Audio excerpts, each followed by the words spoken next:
Welcome to Fluent Inspections Radio, where we hope you enjoy stress-free home buying, home selling, and home ownership. I'm your host, Brian Botch, owner of Fluent Inspections. I'm joined today by Bill Beck. We're both licensed professional inspectors here in the state of Texas, and we inspect homes of all shapes and sizes. So, Bill, man, how was your week? It was good. Good. Anything special happening this week? Not this week. Did the state fair last week. That was pretty fun. Yeah. I think I ate a deep fried shoe. It was good. Deep fried shoe.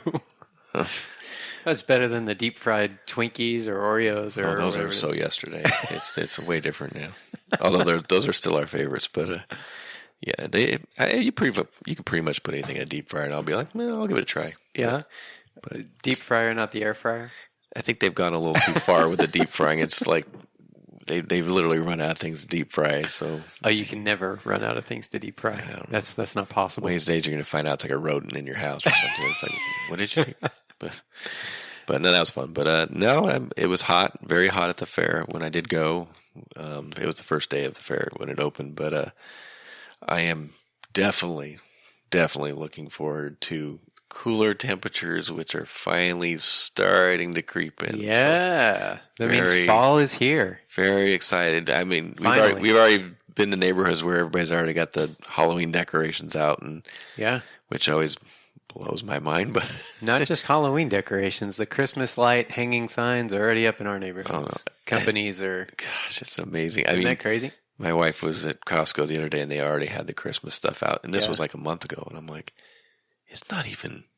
I don't even think it was Labor Day yet. I mean, I know it's obviously big business for. Gosh, it's like, can we get through like 8 months of the year before we start celebrating Christmas? I'm still not ready for pumpkin spice yet, though. Oh no, no. Well, maybe we can find a scented log. Ooh, yeah, we're back to the scented logs. That's good. We haven't talked about those in a while. No. So, one of the things happening in my neighborhood now that fall's kind of here is the tree trimmers are out like crazy, and they are just going to town. All you hear all day long are chainsaws. And I was looking at my trees, and I was looking for a tree trimming company. We usually trim our trees in February, but I was thinking maybe I'll get a jump start on it this year and do it a little earlier. And as I was looking, I came across an article, Bill, about a man in Kansas City. Kansas City? It wasn't Florida, huh? No, it was Kansas City. Yeah, I know. Weird. But this guy, he got notified by his county code enforcement that he had a tree that needed to come down. I don't know if it was maybe in the power lines or what was going on, but this tree needed to come down. And so he did what any self-respecting homeowner would do in that situation. Bill, what do you think that would be? He probably went out there and chopped the thing down. No, he didn't. He was a little smarter than that. He looked around for a professional on Facebook. Mm-hmm. And a guy with a pickup truck and a chain, right? Pretty close. Yeah, he found somebody that was, quote, unquote, willing to take the tree down for him. And I'll take it out for you. Why am I envisioning roots and all in this large ball of no, it wasn't quite being that bad. Drugged down the street by someone in a semi, but station wagon. No, it wasn't quite that bad. But you have to pick up some speed before the chain got tension on it, or no? But he did. He made 3 payments to the contractor before they showed up at the house. Then they showed up at 7 p.m. It was the contractor that he hired, or the guy that he hired, and his buddy. The specialist. Yeah. And so they started at 7 p.m. and started going to town with some chainsaws. And what do you think the result was? A big mess. Yeah. Tree and house? Yes, they destroyed the house. His house? Yep. Took out all the bedrooms on the second floor and damaged some of the support walls on the first floor. Lovely. Took the whole house out. What was the reason? They said the tree had to be completely removed? That was the problem? Yeah, the county code enforcement said trees got to go. This was about a 30-foot tall tree. 30 foot? That's not even that big. It was up on a hill right behind the house and just...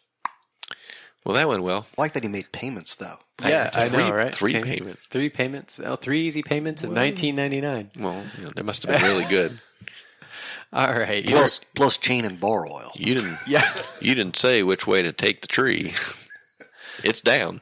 Yeah, we did what you asked. Tree's down. All right. Remember, you can always tweet at us at HouseFluent. Use that hashtag #MyHomeQuestion. We try to get to those on the show. You can find us on Facebook or Instagram or at housefluent.com. So, Bill, today I have a very special show topic for you. We are going to talk a little bit today about foundations. Did you get that blood pressure medicine? We love foundations. We do. We love foundations. So, Texas is notorious for movement, especially here in North Texas. And we see a lot of foundations that are stable, and we see a lot of foundations that show some signs of movement. And then we see foundations that, probably actually require further evaluation by a structural engineer. And so I thought I'd start the show off, Bill. I'm going to ask you a question.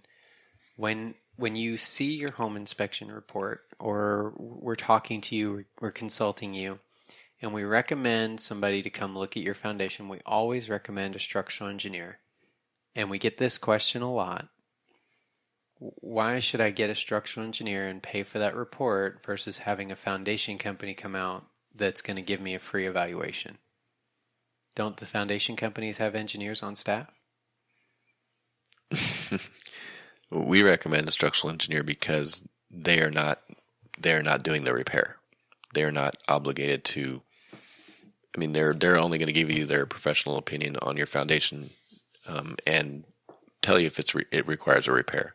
They're not in the foundation repair business. So, yep, they're going to come out and they're going to give you a engineer's drawing of what repairs may or may not be necessary. And they're not going to come out and, just like you said, they're not going to try and sell foundation repairs to you. That's not the business they're in. I have seen foundations where the foundation company has come out and, come up with $10,000, $15,000, $20,000 worth of repairs, only to have a structural engineer, an independent engineer, come behind them and say, yeah, it's moving. You might need a pier here or there, or you may just want to keep an eye on it and see if it moves anymore. And where a foundation company may have made a mountain out of a molehill, a structural engineer, is going to look at it with they're going to look at it with a more independent eye. They're not trying to sell you piers. They're not trying to sell you piers. That's right. And that's not to say there aren't good foundation companies out there.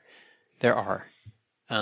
But, you do have to be careful looking at this. You don't want to hire the guys with the chainsaws? No, you don't.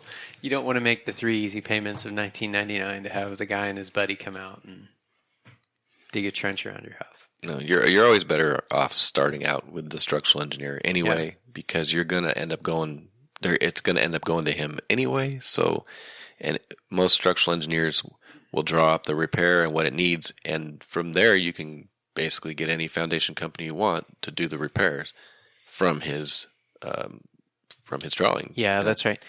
Oftentimes, so a structural engineer's report will cost you money if you hire an independent engineer. They typically cost between $200 and $500. Sometimes they can be a little more.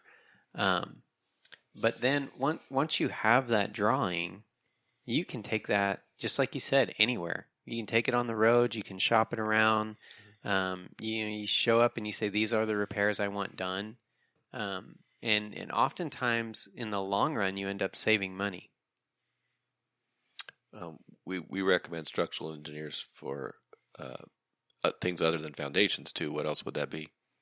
It could be anything having to do with your framing, your roof, walls that may be buckling or leaning or bowing, anything foundation or anything structural, right? That structural engineer. So anything that's affecting the structure of your home, that would be the person that we would recommend you call. So in Texas, Bill, we primarily have slab foundations, right?